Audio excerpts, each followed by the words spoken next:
The 25th of February 2007. Jennifer Hudson stands on the Kodak Theater stage, tears streaming down her face as she clutches an Oscar for Dreamgirls. She leans into the microphone and whispers a name that felt like a secret code. This is for Florence Ballard.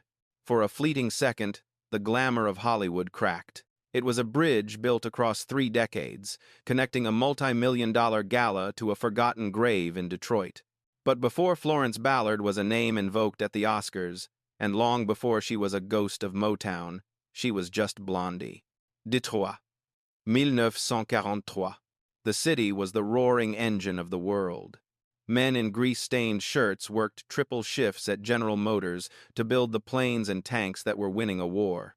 Inside a cramped apartment in the Brewster Projects, Florence was the 9th of 15 children.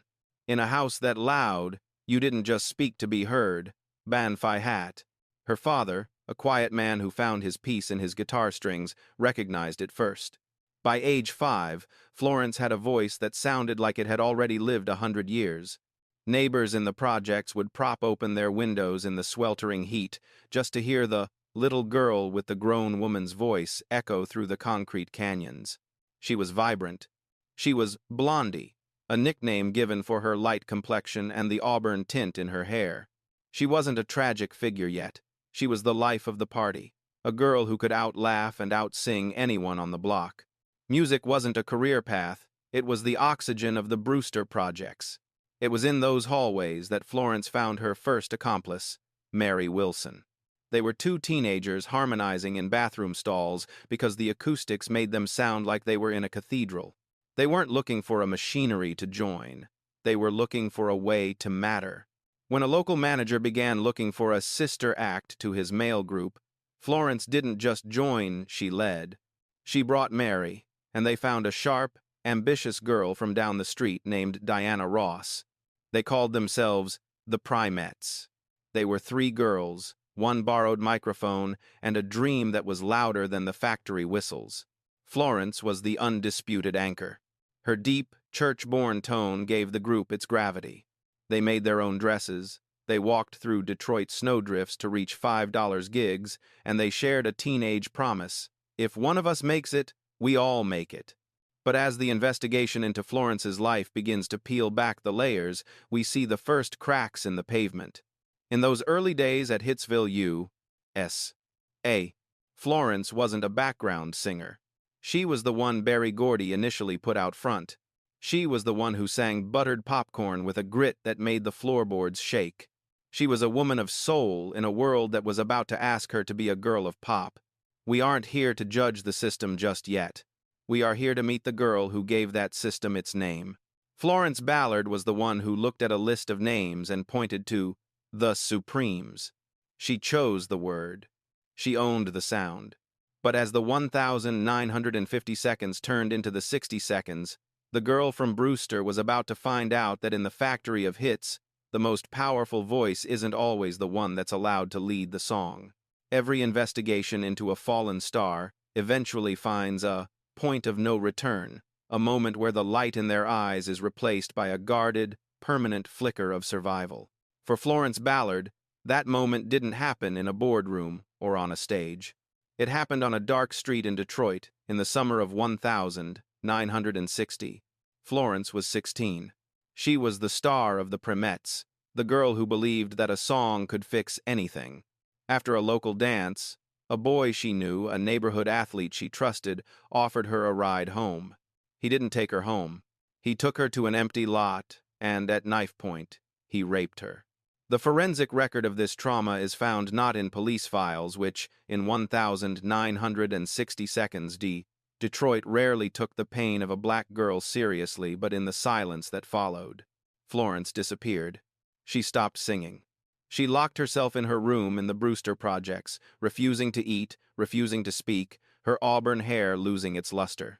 The vibrant Blondie was gone, replaced by a hollow version of herself. For months, the only sound from Florence was the sound of a door locking. When Mary Wilson and Diana Ross finally convinced her to come back to the group, they noticed something that the world would later call soul, but what they knew was actually grief. Her voice had changed. It was no longer just big, It was heavy.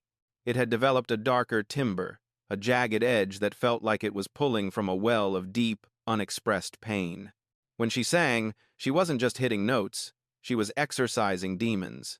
It was this version of Florence, the wounded warrior, who led the girls back to West Grand Boulevard, to the house with the sign that read Hitsville U.S.A. They became the studio rats of Motown. While Diana Ross took a job as Berry Gordy's secretary to get close to the throne, and Mary Wilson worked the record shop, Florence spent her time in the shadows of the studio, watching the machinery take shape. In 1961, when Gordy finally asked them to choose a name, he gave them a list of safe options. Florence looked at the list and pointed to the most regal, the most commanding word there, the Supremes. It was a defiant choice for a girl the world had tried to break. But even in that moment of victory, the investigation reveals the first subtle shift in the Motown hierarchy. Diana hated the name. Mary was indifferent. Florence claimed it. The early records of the Supremes were far from supreme. They were nicknamed the No-Hit Supremes because their first 8 singles failed to crack the top 40. But if you listen to those early tracks, like buttered popcorn, you hear Florence out front. You hear the raw, church-inflected power that Gordy was starting to find problematic. Berry Gordy was a man of precision.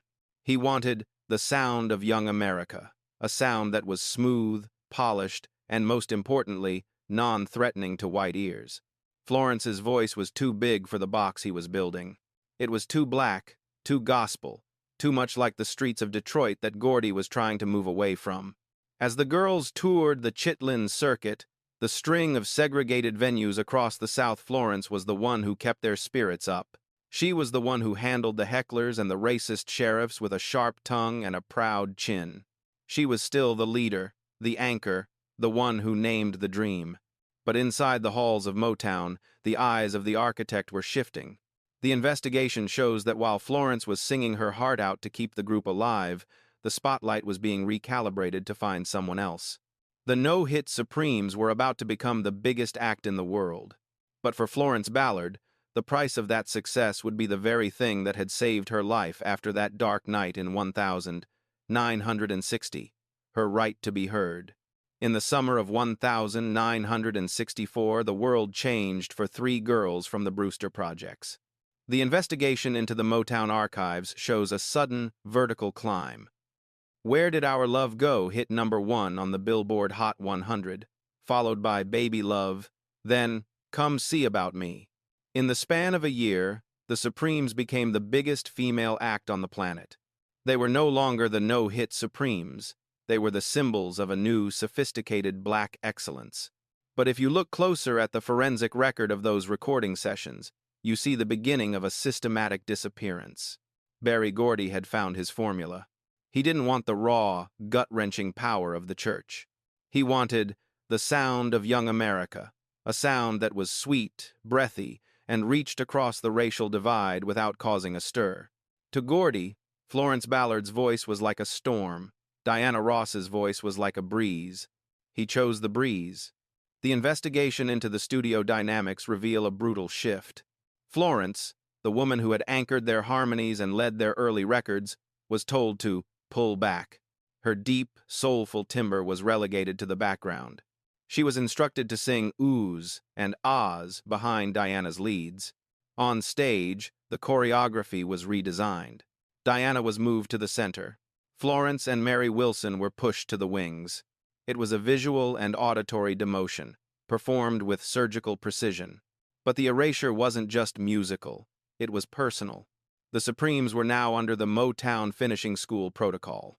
They were taught how to walk, how to eat, and how to speak with an accent that hid the streets of Detroit.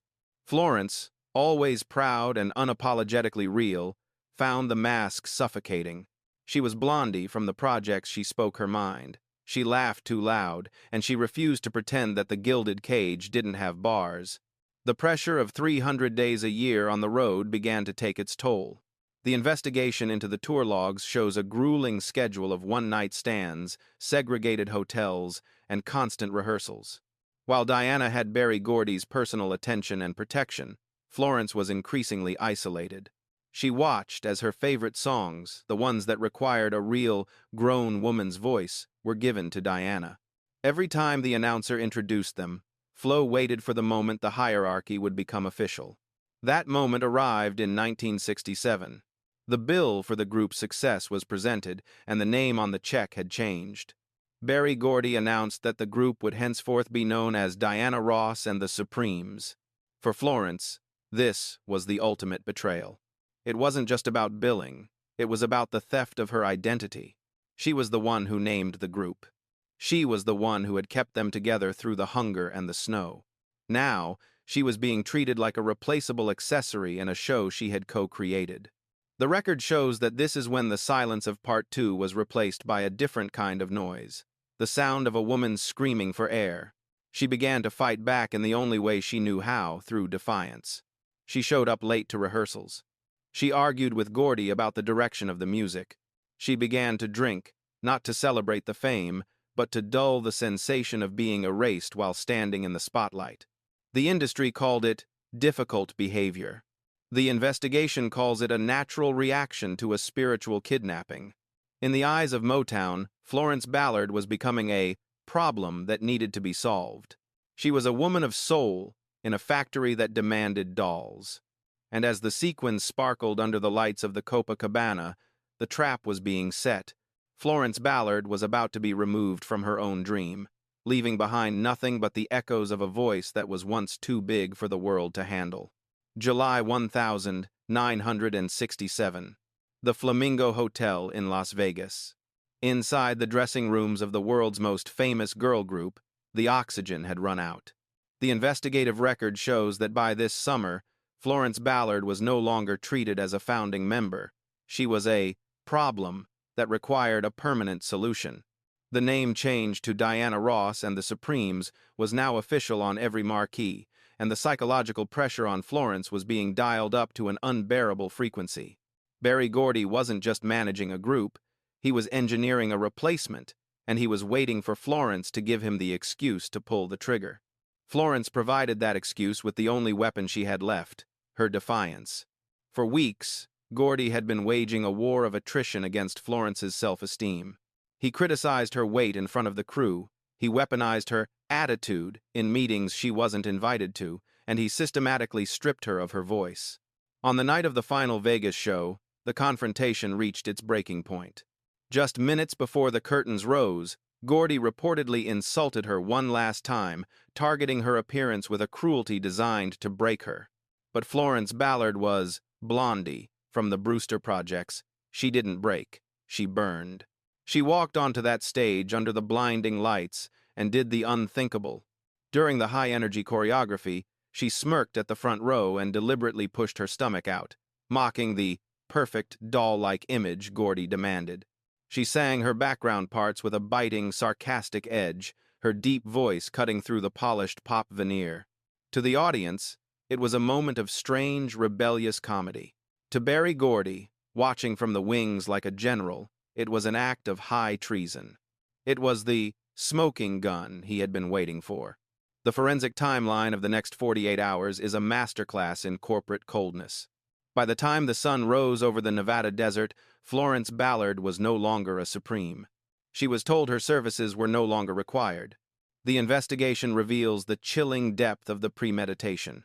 Her replacement, Cindy Birdsong, had been traveling with the group in secret for months, waiting in hotel rooms like a shadow. Florence was put on a plane back to Detroit with a one-way ticket and a temporary leave for exhaustion cover story fed to the press. But the firing was just the beginning of the liquidation. In the world of Motown, you didn't just leave, you were erased from the ledger. The legal records of Florence's departure are a tragedy of fine print and misplaced trust. She sued Motown for $8.7 million, claiming unpaid royalties and the theft of her career.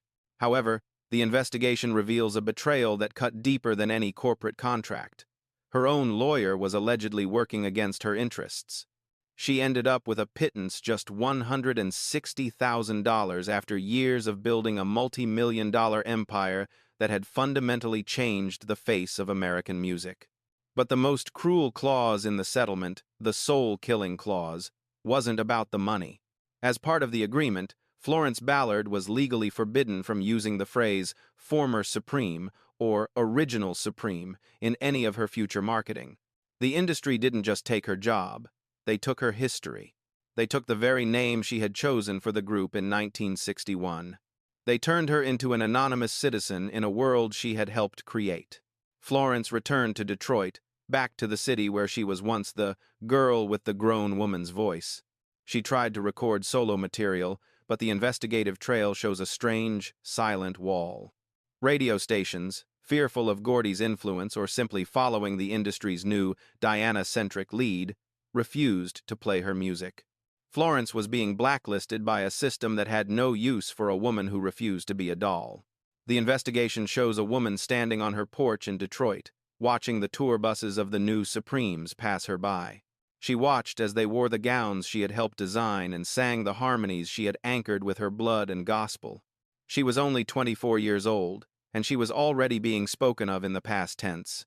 The spotlight had moved on, but for Florence Ballard, the darkness that followed wasn't just quiet, it was an expensive, agonizing isolation. There is a specific kind of cold that only exists in the shadow of a fallen star. By the early 1970 seconds, Florence Ballard was living in a perpetual winter. The investigative record of these years is a heartbreaking contrast to the glittering archives of the 1960 seconds. The woman who was once the highest-selling ticket at the Copacabana was now standing in a gray line at a Detroit welfare office, her name written on a government ledger instead of a billboard chart. The contrast is not just economic, it is a total loss of identity. The liquidation we discussed in Part 4 was now complete. Without the legal right to use her own history as a supreme, Florence became a ghost in her own city. Her solo career at ABC Records had been strangled in its infancy, and the money from her meager settlement had vanished, dissipated by bad investments, predatory legal fees, and a husband whose role in her life had shifted from protector to a source of downward gravity. The forensic financial trail shows a brutal, vertical drop into poverty. By 1974, she was living in a house that was being foreclosed upon, her possessions being carried out onto the sidewalk as neighbors watched. But the most devastating part of this investigation isn't the lack of money, it's the psychological siege. Florence lived in a house on Buena Vista Street, just a few miles from Hitsville, U.S.A., yet it might as well have been on another planet. Every time she turned on the radio, she heard the voice of the machine that had replaced her. She heard the songs she had helped build, now being used to cement the legend of the woman who had taken her place. The industry hadn't just fired her, it was haunting her every hour. It was a form of auditory gaslighting. The world was celebrating a dream that she had helped dream while she sat in the dark because she couldn't pay the electric bill. The records of this period describe a woman retreating into the only sanctuary she had left, her 3 daughters. The investigation reveals a mother who would skip meals so her children could have meat, a woman who would sew their school clothes by hand, trying to give them the dignity that had been stripped from her. But the weight of the long winter was crushing. Rumors of domestic abuse began to surface in police logs. Neighbors reported hearing the grown woman's voice, not in song, but in muffled cries for help. The stress of this period manifested in her physical health. The vibrant Blondie was suffering from high blood pressure and chronic exhaustion, the physiological markers of a body under constant attack by its environment. Florence began to drink not the celebratory champagne of the Vegas years, but the cheap, numbing spirits of the forgotten. To the world, she was a cautionary tale, a difficult woman who couldn't handle the pressure. But the investigative reality is different. She was a woman who had been discarded by an entire industry. She had been told she was worthless by the very people who had become millionaires off her labor. In 1975, the state of Michigan officially listed her as a destitute person. There is a haunting piece of evidence from 1975, an interview where Florence, her voice raspy and tired, still tries to find a note of grace. She speaks about wanting to write a book, about finding her way back to the church, and about starting over. She even reconnected with Diana Ross during a brief encounter at a concert, a moment that the tabloids treated as a spectacle, but which for Florence was a desperate, silent search for closure. She wasn't looking for a handout. She was looking for an acknowledgement that she had existed. By the winter of 1976, the long winter seemed to be nearing its end. Florence was 32 years old, but the forensic weathering on her spirit was that of a woman twice her age. She was living in a modest house, finally receiving a small insurance settlement that allowed her to buy her children Christmas presents for the first time in years. She was reading her Bible, planning a return to the stage, and for the first time in a decade, she seemed to be outrunning the ghosts of Motown. She told her sister, "I'm coming back. Blondie is coming back." But as this investigation has shown, the price of the dream is often paid in full. The winter was about to claim its most famous victim. The lost Supreme was preparing for a rebirth, but the city of Detroit was about to witness a final, tragic silence that would force America to finally say her name. On the night of the 21st of February 1976, the long winter of Florence Ballard came to a sudden, absolute end. The woman who had been planning her return to the spotlight, the woman who had just bought her daughter's school clothes and started reading her Bible again, complained of a sudden numbness in her extremities. She was admitted to Mount Carmel Mercy Hospital in Detroit. By the early hours of the next morning, at just 32 years old, the founding mother of the Supremes was gone. The official cause of death was listed as a coronary thrombosis, a blood clot in the heart. But in the forensic study of a life as turbulent as Florence's, the official cause often hides the deeper truth. The investigation into her final months shows a body that had been weathered by years of chronic stress, high blood pressure, and the metabolic toll of poverty. In medical terms, she died of a heart attack. In human terms, she died of the Hollywood Bill we have traced from the very first part of this dossier. The news of her death hit Detroit like a physical blow. The city that had once worshipped Blondie was forced to reconcile the image of the sparkling Supreme with the reality of the destitute woman she had become. The investigative record of her funeral on the 26th of February 1976 describes a scene of chaotic grief and simmering resentment. Over 5,000 people crowded into the New Bethel Baptist Church, the sanctuary of Reverend C. And masses, Franklin. They didn't come to see a star. They came to reclaim a sister. But the focal point of the investigation into that day isn't the crowd, it's the arrivals. When Diana Ross arrived, the atmosphere turned toxic. The investigative notes of the day describe a chilling scene. Diana, arriving in a limousine with heavy security, was met with boos and jeers from the Detroit crowd. To the people of the Brewster Projects, Diana wasn't just a former bandmate. She was the face of the machine that had erased Florence. Inside the church, Diana sat in the front row, weeping openly. In a moment that would be debated for decades, she took one of Florence's young daughters onto her lap. To some, it was a gesture of love. To others, it was the final performance, a way to center herself even at Florence's funeral. Then, there was the ghost who didn't appear. Berry Gordy, the architect of Motown, stayed away. He didn't walk the aisles of New Bethel. Instead, he sent a floral arrangement with a simple two-word note that felt to many like a final, cold dismissal. "Goodbye, Flo."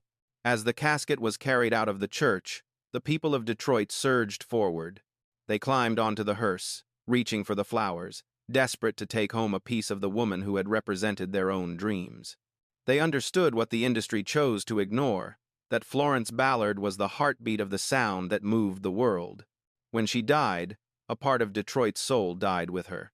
The investigation into her death leaves behind a trail of what-ifs. What if she had finished that book?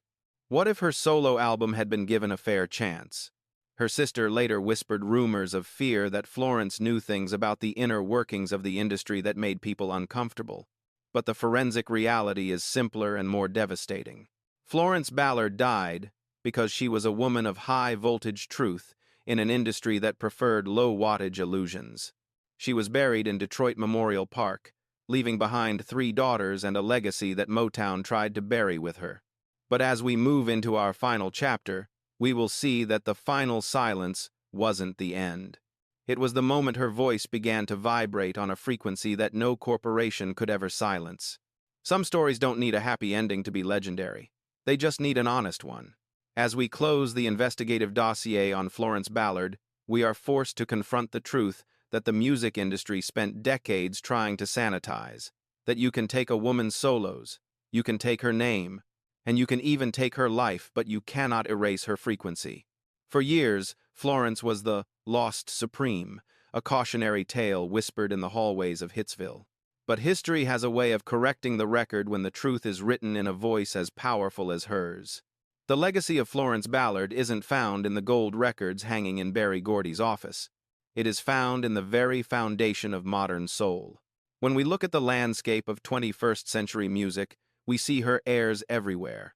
From the powerhouse vocals of Beyoncé to the raw vulnerability of Adele and the defiant soul of Jennifer Hudson, the Womack frequency and the Ballard grit have become the gold standard of authenticity.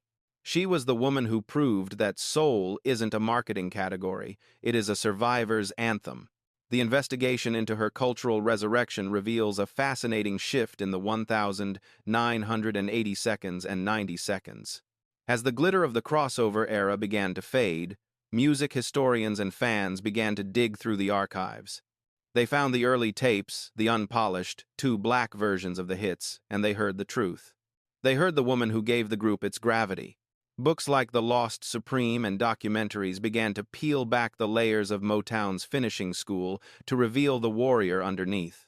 The world finally realized that while Diana Ross was the face of the dream, Florence Ballard was the soul of it. In 2007, when Jennifer Hudson stood on that Oscar stage, the circle was completed. That moment wasn't just a tribute, it was a psychological repair. By dedicating that award to Florence, Hudson was telling the industry that the erasure had failed. You cannot move a woman to the background when her spirit is the very reason the building is standing. Today, Florence's story serves as a mirror for the ongoing conversation about ownership, representation, and the protection of black women's labor in entertainment. If you listen closely to the great soul records today, you can still hear her. You hear her in every singer who refuses to pull back their power. You hear her in every artist who stands their ground when the machine asks them to be a doll. Florence Ballard was more than a singer. She was a revelation. She was the one who showed us that the street corner and the church altar are the same place if you sing with enough honesty. The investigation into Florence Ballard is over. The pariah has been redeemed. The ghost has become a legend. And as we turn off the studio lights, her voice remains a raspy, righteous reminder that the only thing more powerful than an industry's silence is a woman's refusal to be forgotten. Rest in power, Blondie. The world finally knows your name.